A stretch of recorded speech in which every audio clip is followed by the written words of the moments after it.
తాకట్లో ఉన్న మీ బంగారాన్ని విడిపించి ఆ రోజు ఆన్లైన్ రేటుకి కొంటాం. Sharma gold company.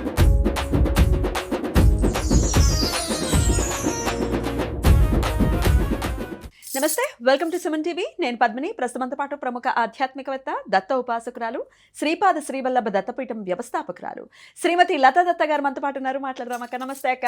నమస్తే పద్మిని. అక్క, ముందుగా మీకు మకర సంక్రాంతి శుభాకాంక్షలు అక్క. పద్మిని, నీకు కూడా మకర సంక్రాంతి శుభాకాంక్షలు. మన సుమన్ టీవీ ప్రేక్షకులందరికీ కూడా మకర సంక్రాంతి శుభాకాంక్షలు. Thank you. ఈసారి మకర సంక్రమణం విశేషం ఉంది అందరికీ కూడా. ఏమిటది?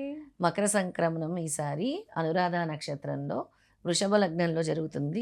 అందరికీ కూడా ఆయుర ఆరోగ్యాలు చక్కగా ఉంటాయి. అలాగే ఈసారి ప్రభుత్వాలు ఏవైతే ఉన్నాయో అవి స్థిరంగా ఉంటాయి. ఓకే.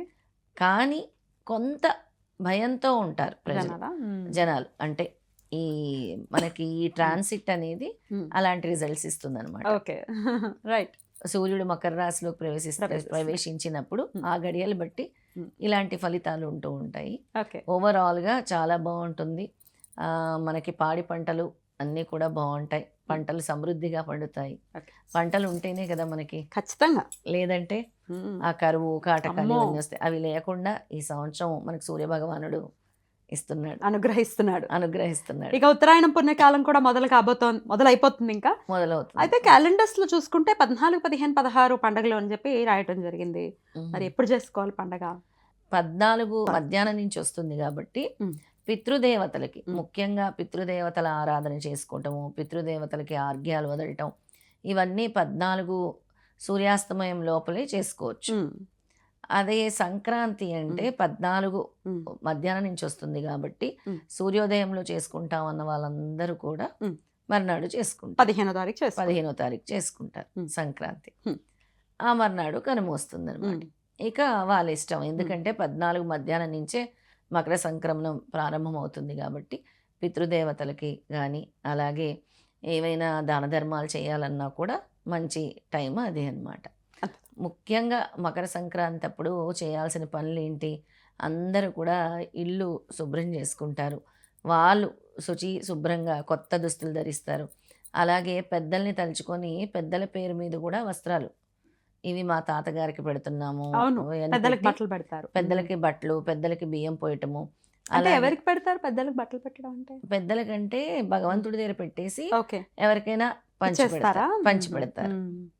లేదా ఉంచుకోవాలంటే ఉంచుతారు. అలా ఉంచేసి ఎవరైనా వచ్చినప్పుడు కూడా ఇస్తారనమాట.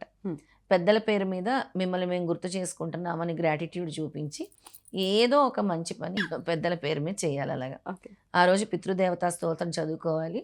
నేను చెప్తాను తర్వాత. అలా చదువుకోవటం వల్ల ఆ రోజు పితృతర్పణాలు వదలటం వల్ల అశ్వమేధ యాగం చేసిన ఫలితం, 1000 అశ్వమేధ యాగాలు చేసిన ఫలితం వస్తుంది. అలాగే మనకి శుభాలను కలుగజేస్తుంది. వాళ్ళ యొక్క దీవెనలు కూడా మనకి ఇస్తుంది. అలాగే ఆ రోజు సూర్య భగవానుడి ఆరాధన, అలాగే ఎవరికైతే శని దోషాలు, సూర్య దోషాలు ఉంటాయో ఆ రోజు సూర్య ఆరాధన వల్ల శని దోషము, సూర్యదోషం కూడా చాలా తగ్గుతుంది. ఆ ఎఫెక్ట్ అనేది చాలా వరకు పోతుంది అనమాట. ఆ రోజు షట్తిల ఏకాదశి కూడా రాబోతోంది. షట్తిల అంటేనే మనకి అందులోనే ఉంది షట్తిల అని. నువ్వులు షట్తిల అంటేనే. అందుకే ఆ రోజు ప్రత్యేకంగా నువ్వులు, నల్ల నువ్వులు కింద ప్లేట్లో వేసి పైన ఆవు నెయ్యితో దీపం వెలిగించి ఆ మర్నాడు ఆ నువ్వుల్ని తెల్లటి అన్నం వండి అందులో ఆ నల్ల నువ్వుల్ని వేసి కాకులకు ఆహారంగా లేదా పక్షులకు ఆహారంగా పెట్టాలి. అయితే మనం ముందు రోజు సంక్రాంతి రోజు దీపం పెడతాం రా, నువ్వుల మీద మట్టి ప్రమిద పెట్టి లేదా దీపము ఆవు నెయ్యి వేసి దీపం వెలిగించి మర్నాడు కనుమ రోజు తెల్లటి అన్నంలో వండి ఈ నల్ల నువ్వులు వేసి పక్షులకు ఆహారంగా వేయాలి. మనకుండే దోషాలన్నీ పోతాయి. పక్షులకి లేదా కుక్కలకి ఆహారంగా పెడితే చాలా మంచిదన్నమాట. మనకుండే దోషం అంతా కూడా పోతుంది. ఇంకా ఆ రోజు రంగవల్లులు, అందమైన రంగవల్లులు, గొబ్బెమ్మలు, అలాగే పతంగులు, అలాగే సంక్రాంతి లక్ష్మి పూజ, కొత్తగా పాడి పంటలు వచ్చినవన్నీ కూడా పెట్టి పూజిస్తారు. ఏవైతే పండిస్తారో రైతులు వాటన్నిటిని కూడా పూజిస్తారు. ఇక ఆ రోజు చదువుకోవాల్సిన మంత్రాలు చెప్తాను. విశేషంగా సూర్య భగవానుడికి ప్రతి ఒక్కరూ తర్పణం వదలాలి. ఎవరైనా సరే వదలొచ్చది తర్పణము. మీకు ఆయుర ఆరోగ్యంతో ఉండాలి, అలాగే మీకు కోరిన కోరికలు లేదా ఉద్యోగంలో ఉన్నతి పదవులు అధిరోహించాలన్నా కూడా ఈ దీర్ఘకాలికంగా ఉండే వ్యాధుల నుంచి ఉపశమనం పొందాలన్నా కూడా సూర్యభగవానుడి అనుగ్రహం అవసరము. ఆ సూర్య మంత్రం ముందు చెప్తాను నేను, తర్వాత పితృదేవతా మంత్రం కూడా తప్పకుండా చెప్తాను. తప్పకుండా. ఓం హ్రీం హ్రీం సూర్యాయ సహస్రకిరణాయ మనోవాంఛితం ఫలం దేహి దేహి స్వాహ. ఈ మంత్రం ఒకటి చదువుకోవాలి. దీంతో పాటు సూర్యభగవానుడి యొక్క 12 నామాలని మనం స్మరించాలి. నమస్కారం చేసుకుంటూ ఒక్కొక్క దానికి నమస్కారం చేసుకుంటూ, ఒకవేళ సూర్య నమస్కారాలు వచ్చిన వాళ్ళు ఉంటే సూర్య నమస్కారాలు చేస్తే విశేషమైన ఫలితం వస్తుంది. దాని యొక్క చాటు కూడా మనం పెడదాం ఎలా చేయాలో. చేస్తూ ఆర్ఘ్యం వదిలితే సూర్యుడికి చాలా మంచిది.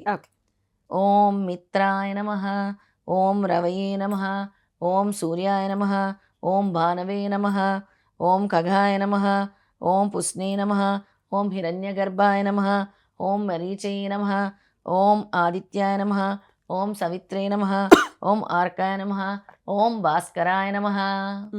ఈ 12 నామాలు ఆ రోజు ఒక్కసారి స్మరించినా కూడా చాలా మంచిది. ఆ రోజు ఒక్కసారి ఈ 12 నామాలు స్మరించడం వల్ల మనకి సూర్యుడి యొక్క ఎనర్జీ తీసుకుంటాం, సూర్యుడి యొక్క శక్తి పొందుతాము. అలాగే మనకి ఉండే ఈ ఏవైతే ఎనర్జీస్ ఉన్నాయో, ఏవైతే ఆరోగ్య సమస్యలు ఉన్నాయో అన్నీ కూడా తొలగిపోతాయి అన్నమాట. అలాగే మనకు ఉండే దోషాలన్నీ కూడా సూర్య భగవానుడు తొలగిస్తాడు. ఈ 12 నామాల్లో కూడా ఒక్కొక్కటి ఒక్కొక్క స్పెసిఫికేషన్ ఉంది. అంటే మనం ఎప్పుడైతే సూర్యుడిని ఆ పేరులతో స్మరిస్తామో ఆయన మనకి ఇమ్మెన్స్ బ్లెస్సింగ్స్ ఇచ్చి వెంటనే మనకు ఉండే దోషాలు కూడా తొలగిస్తారు. ఎందుకంటే సూర్యుడు మారుతున్నాడు కాబట్టి ఆ సమయంలో మనం జపించాల్సిన ఈ 12 నామాలు, అలాగే మనకు కావాల్సిన సూర్యభగవాన్ని అడిగి ఆర్ఘ్యం వదలటము, పితృదేవతలకు కూడా నీటిలో నల్ల నువ్వులు వేసుకొని అలాగే కొద్దిగా బెల్లం కూడా వేసుకొని విడిచిపెడితే చాలా మంచిది. ఆ తర్పణాలు ఇవ్వటము, అలాగే ఆ రోజు స్వయం పాకము, బియ్యము, కందిపప్పు, చింతపండు, కూరగాయలు, అలాగే వాటితో పాటు గుమ్మడికాయ విశేషంగా దానం ఇస్తే చాలా మంచిది. గుమ్మడికాయ మరవద్దు. గుమ్మడికాయ ఇవ్వటం వల్ల చాలా మీకు ఉండేటువంటి అన్నీ కూడా తొలగిపోతాయి. ఆ దానం కూడా మీకు మంచిది, ఇచ్చిన వాళ్ళకి తీసుకున్న వాళ్ళకి కూడా మంచిది అనమాట. పితృదేవతలకు చదవాల్సిన స్తోత్రం నేను చెప్తాను, దాన్ని డిస్ప్లేలో ఉంచితే అందరూ చదువుకొని చేస్తారు. అలాగే. నమః పిత్రే జన్మదాత్రే సర్వదేవమయాయ చ సుఖదాయ ప్రసన్నాయ సుప్రీతాయ మహాత్మనే సర్వయజ్ఞ స్వరూపాయ స్వర్గాయ పరమేష్టిని సర్వతీర్థ అవలోకాయ కరుణాసాగరాయ చ. ఈ విధంగా ఉంటుంది ఈ స్తోత్రము. ఈ స్తోత్రం పఠించడం వల్ల యస్య ప్రణామ స్తవనాత్ కోటి సహ పితృతర్పణం.